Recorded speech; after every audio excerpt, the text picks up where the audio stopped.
Welcome back on YouTube channel with physics गुरु शरण sir के साथ। Today will discuss numerical based on Coulomb's law. ये जो numerical होगा ये आपके जी के लिए, नीट के लिए, सब के लिए बहुत इंपॉर्टेंट है। ये न्यूमेरिकल बनाते कैसे हैं ये मैं आपको सिखा रहा हूँ आज। फर्स्ट हमारा जो क्वेश्चन है, क्वेश्चन बोलता a thin wire ring of radius r has an electric charge q. What will be the increment of the force stretching the wire if a point charge q naught is placed at the center of the ring? ये question जो है ये objective भी है और ये subjective भी है। मैं हर ऑब्जेक्टिव को पूरा डिटेल के साथ आपको क्लियर करूंगा कि इन फ्यूचर जब आपको टाइम मिलेगा तो आप बहुत ही फास्ट उसको बना लेंगे और जो एग्जाम में आ सकता है इस पे बेस्ड। अब क्वेश्चन का मतलब समझा रहा हूं, क्वेश्चन में है क्या। बोल रहा अ थिन वायर रिंग, एक पतला सा वायर है और उसका रिंग हमने ऐसा बना दिया, एक थिन वायर रिंग है ऑफ रेडियस r, जिसका रेडियस r है, and electric charge q uniformly distributed over it, और इस पे पूरा चार्ज जो है q जो है यूनिफॉर्मली डिस्ट्रीब्यूट है। What will be the increment of the force stretching the wire if a point charge q naught is placed at the ring center? अगर सपोज करो क्वेश्चन में यही बोल रहा है कि यहाँ पर एक q naught चार्ज है और ये q चार्ज यूनिफॉर्मली रिंग के ऊपर है और q naught सेंटर में है, तो इंक्रीमेंट ऑफ फोर्स क्या होगा। फर्स्ट प्रॉब्लम आ गया कि सर इंक्रीमेंट ऑफ फोर्स होता क्या है। अगर कोई रिंग है और रिपल्शन होगा तो ये एक्सटेंड होगा बहुत छोटा सा, वो आपको पता भी नहीं चलेगा। अगर दो पॉजिटिव चार्ज है तो उसमें रिपल्शन होगा और ये रिंग पे जब रिपल्शन होगा तो ये क्या होगा, फैलेगा। अभी बड़ा तो होगा नहीं क्योंकि रेडियस तो आ रही है, तो उसमें एक स्ट्रेचिंग आएगा, टेंशन लगेगा। तो आपको वही टेंशन निकालना है कि उसमें कितना टेंशन आ रहा है, तो that is called increment of force. अब इसको मैं बना रहा हूं, लेट अस कंसीडर एक छोटा सा पार्ट मैं ऐसे कट कर लूंगा और इसको dl dx आप कुछ भी रिप्रेजेंट कर सकते हैं, मैंने dl। अब आएगा इसमें एंगल के बारे में, तो ये जो एंगल है पूरा इसको मैं बोल दूंगा d थीटा और इसको बाइसेक्ट कर देंगे तो ये क्या आ जाएगा, d theta by 2 and d theta by 2, ऐसा बना दिया। इंक्रीमेंट ऑफ फोर्स, जो टेंशन है वो टेंजेंशियली होगा, वो टेंजेंट की तरफ जाएगा, तो आप एक छोटा सा ऐसे खींचेंगे और इसको लिख देंगे dt और एक टेंशन इधर जाएगा एंड dt और इस पे चार्ज q है। तो अब इंक्रीमेंट ऑफ फोर्स मतलब फोर्स लग रहा है, जो चार्ज q है वो स्मॉल चार्ज q है उसके ऊपर वो फोर्स लगाएगा, तो इंक्रीमेंट ऑफ फोर्स बाहर की तरफ लगेगा। तो एक फोर्स का वैल्यू होता है according to Coulomb's law q1 q2 by 4 pi epsilon naught r square. ये ना कूलम्स का फोर्स होता है। कूलम्स में हमने यही पढ़ा था थ्योरी में कूलम्स लॉ का कि q by 4 q1 q2 by 4 pi epsilon naught r square. तो यहाँ पर जो है q1 को आप dq कंसीडर करेंगे इतने लेंथ का, बस। इस पे क्या चार्ज है, इस पे चार्ज है हमारा है dq, तो dq को हम क्या लिखते हैं, charge per unit length into dl। ये आप लिखेंगे चार्ज पर इनटू dl। तो अब हमारा जो है dq का वैल्यू हो जाएगा q बाय l, लेंथ क्या हो जाएगा 2 पाई r, जो रिंग है उसका लेंथ निकालना है, तो उस पे लेंथ क्या हो जाएगा 2 पाई r, पूरा सर्कमफ्रेंस, तो 2 पाई r लेंथ हो गया इनटू dl, ये dq हो गया। एंड जो q2 होगा दैट इज q नॉट, ये q नॉट हो गया। तो यहाँ पर मैं फोर्स के बारे में बताऊंगा, जो फोर्स लग रहा है वो हो गया d q naught by 4 pi epsilon naught r square. जो मेरा फोर्स हो गया q d q naught by 4 pi epsilon naught r square.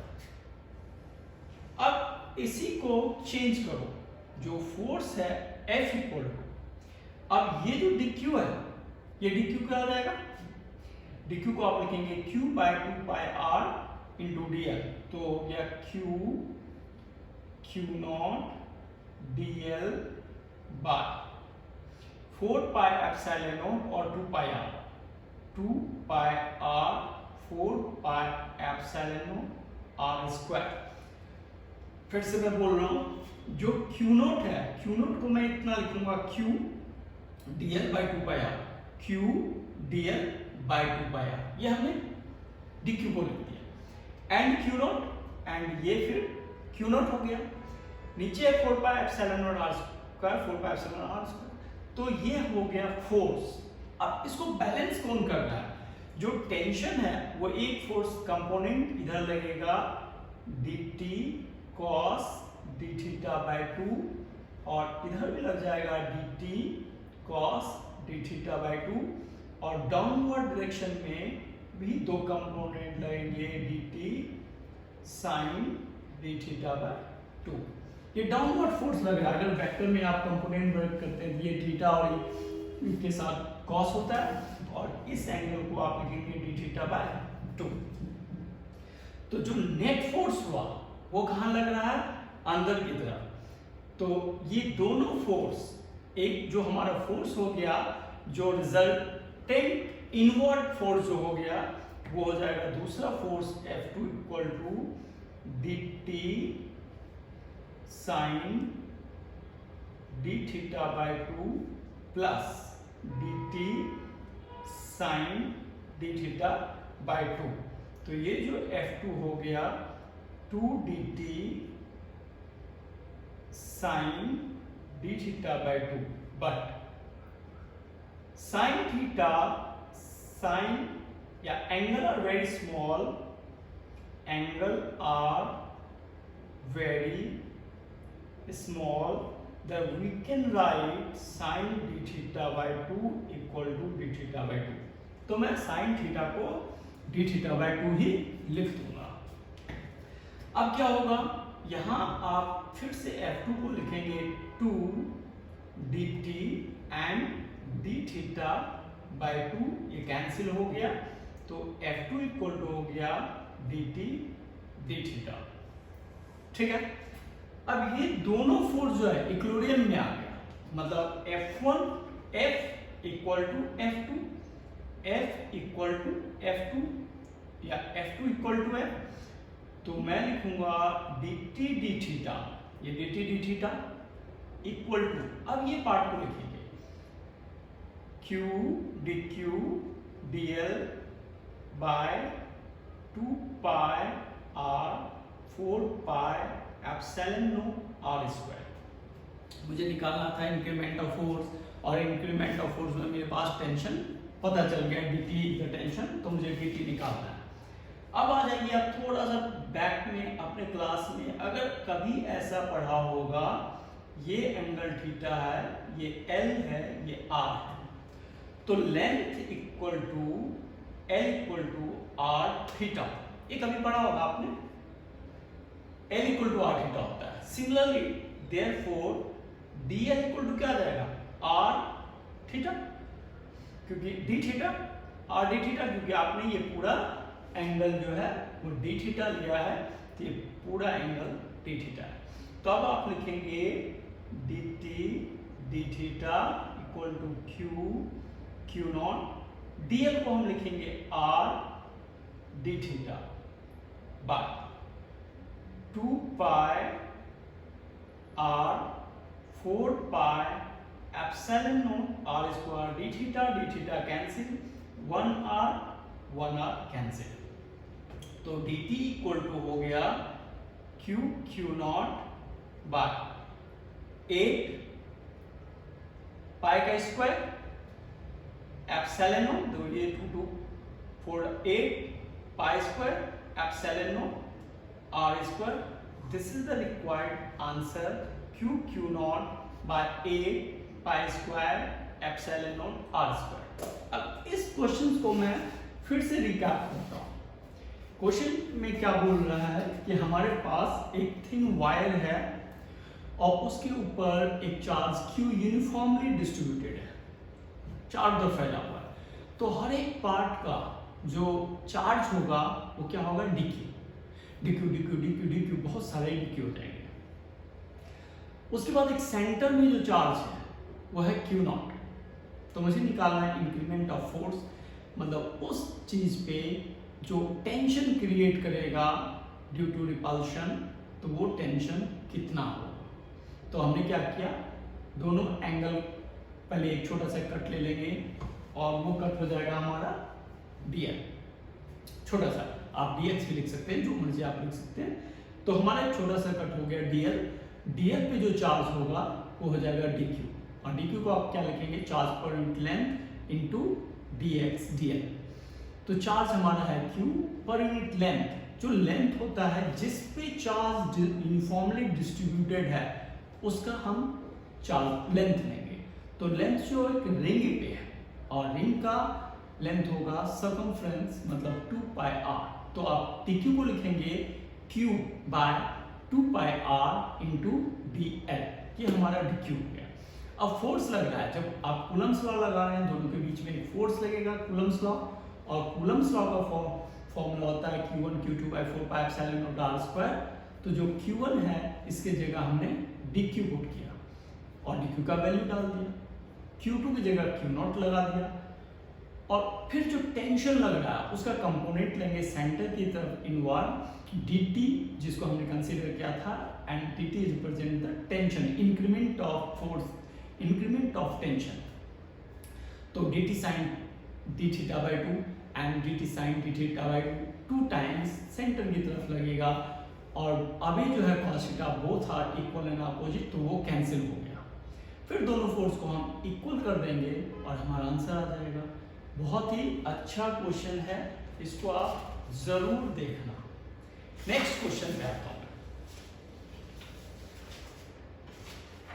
Next question बोल रहा है a small quality and two small equally charged sphere. Two small equally charged sphere each of mass m. दो small और equally charge sphere है और दोनों का mass m है. Are suspended from the same point by silk thread of length l. The distance between the spheres x less than l.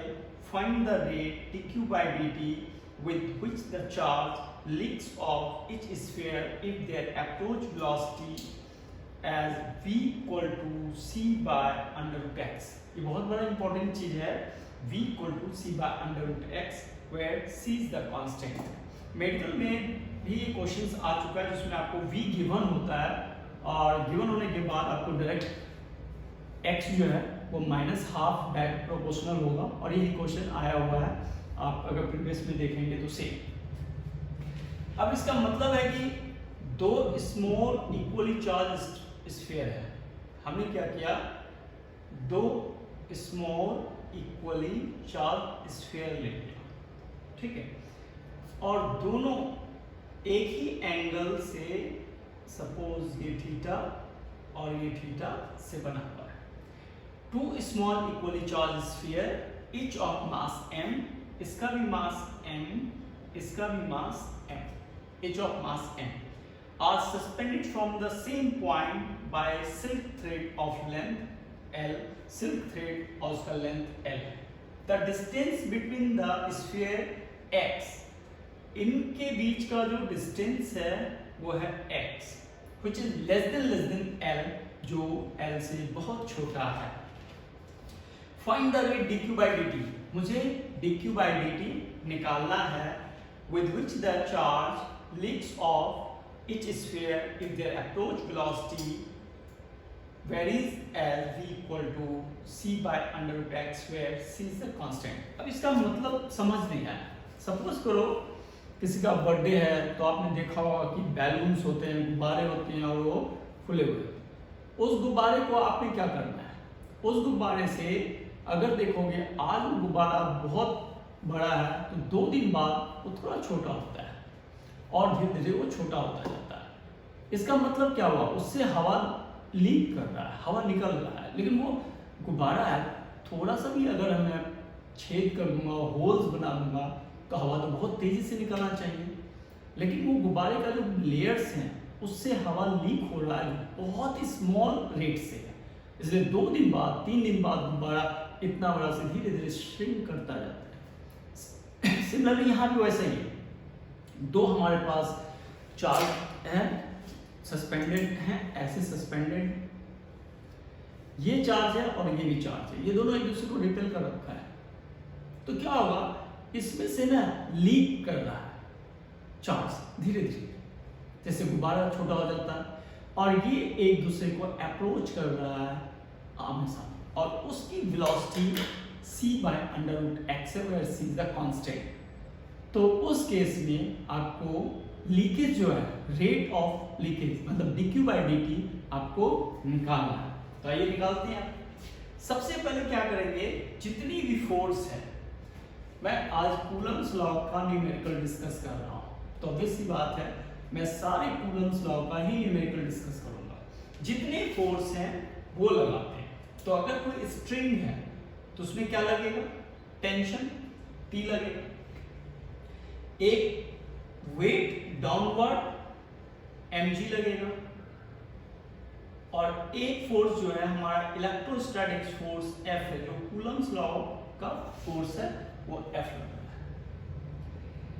अब इनका component break करेंगे, ये T है, ये एंगल थीटा है, तो इधर हो जाएगा T साइन थीटा, इधर हो जाएगा T कॉस थीटा, बस ये 4 फोर्स लगा रहा हूं।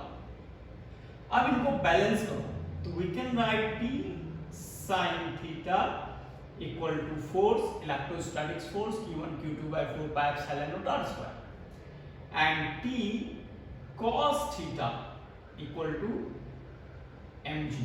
ये इक्वेशन फर्स्ट हो गया, ये इक्वेशन सेकेंड हो गया। अब इन दोनों को डिवाइड कर देंगे, तो फर्स्ट एंड सेकेंड को डिवाइड करेंगे तो ये ऐसे डिवाइड हो गया, टी कैंसिल हो गया, तो tan theta equal to f by mg ऐसा आ गया। अब देखो ये अगर आप 11th 12th के CBSE में भी ये क्वेश्चन पढ़ा होगा कि ऐसा ही 2 चार्ज है, स्फीयर है, और उसका आपको प्रूफ करना होता होगा q² equal to 4 pi epsilon naught mg tan theta 4l² sin square theta, ये प्रूफ करना है q² इक्वल टू, ये CBSE में है, किसी बुक में ही मिलेगा, उसमें भी उसको भी मैं ऐसे ही बनाऊंगा, तो इसको भी मैं ऐसे ही बना रहा हूँ। तो tan थीटा इक्वल टू हो गया f बाय mg।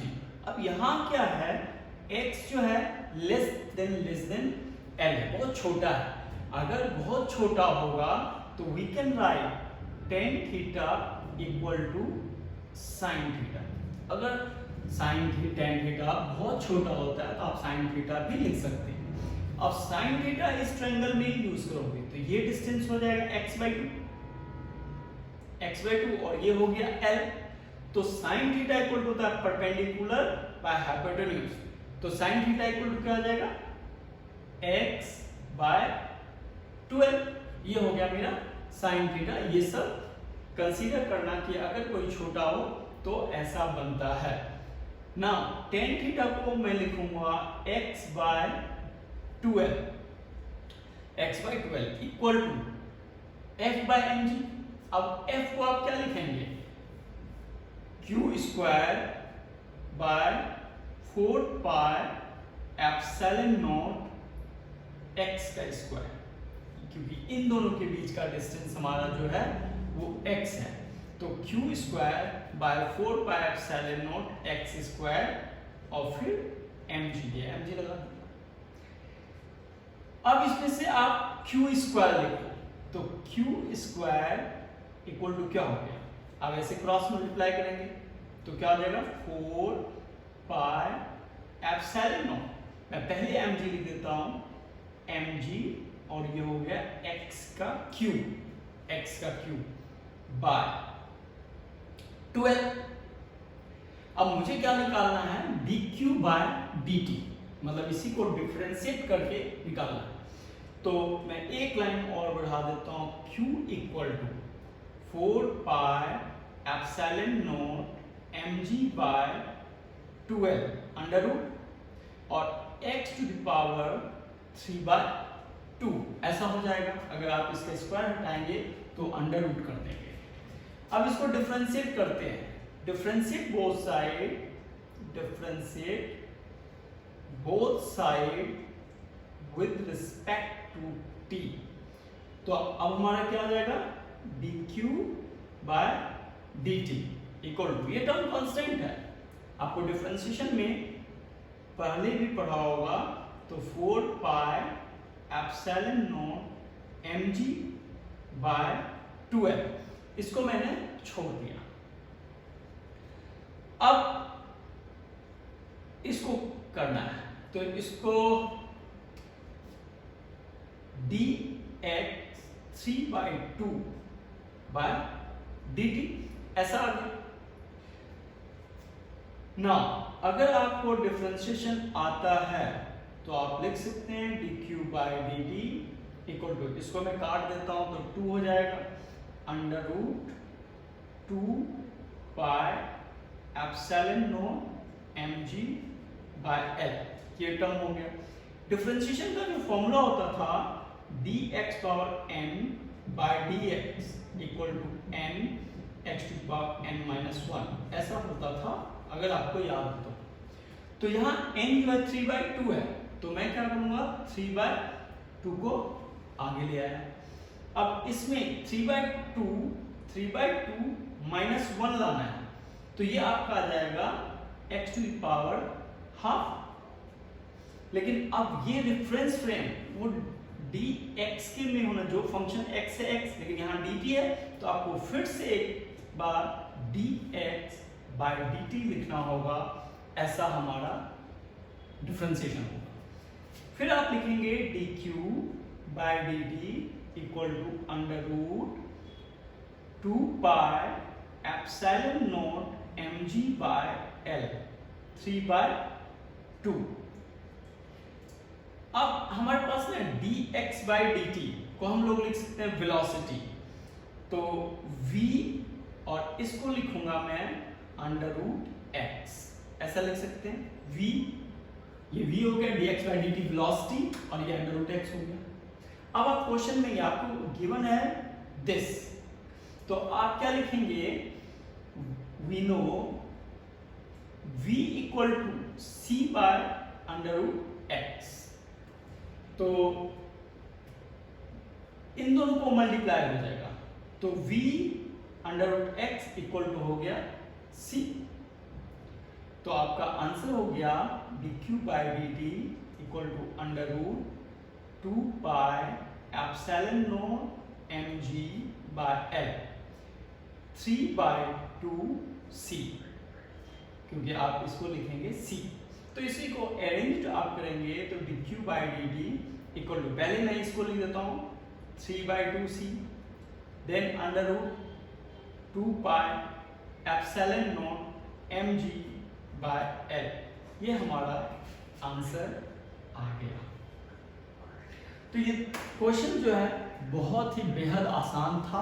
अगर आप रेट ऑफ इंक्रीमेंट निकालना चाहते हैं या dq by dt leakage of निकालना चाहते हैं तो ऐसे निकालेंगे। ऐसा ही एक और प्रॉब्लम में डायलैक्ट्रिक्स का सिखा रहा कि इसी पे बेस्ड एक प्रॉब्लम है जो डायलैक्ट्रिक कांस्टेंट को बताता है कि आप डायलैक्ट्रिक कैसे निकालेंगे। सपोज करो कि ये एक सेम कंडीशंस है, वैसा ही है जैसा पीछे था, ये एंगल थीटा है और ये भी एंगल थीटा है।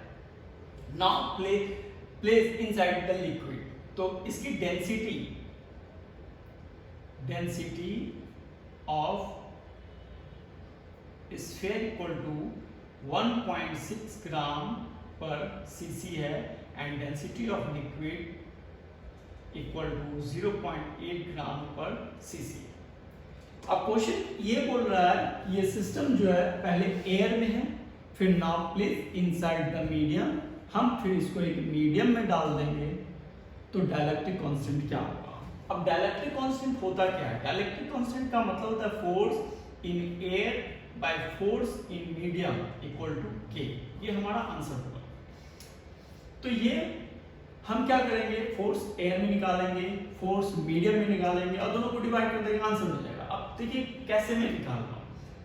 इसी में सबसे पहले ये टेंशन टी हो जाएगा, ये टी, ये थीटा हो गया, टी कॉस थीटा हो गया, ये टी साइन थीटा हो गया और ये फोर्स हो गया, ये mg हो गया। इक्वेशन लिखते हैं।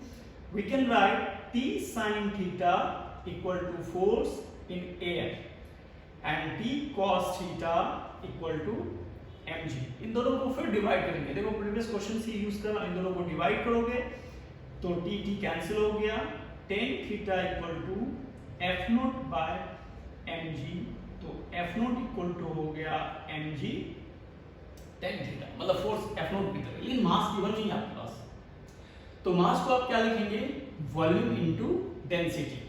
तो f naught equal to volume, इसका वॉल्यूम स्फीयर का v हमने लिया 4/3 का, कुछ भी ले सकते हैं, और डेंसिटी जो है इसको मान लेता हूं मैं सिग्मा, तो इसको मान लेता हूं रो, तो सिग्मा g tan थीटा।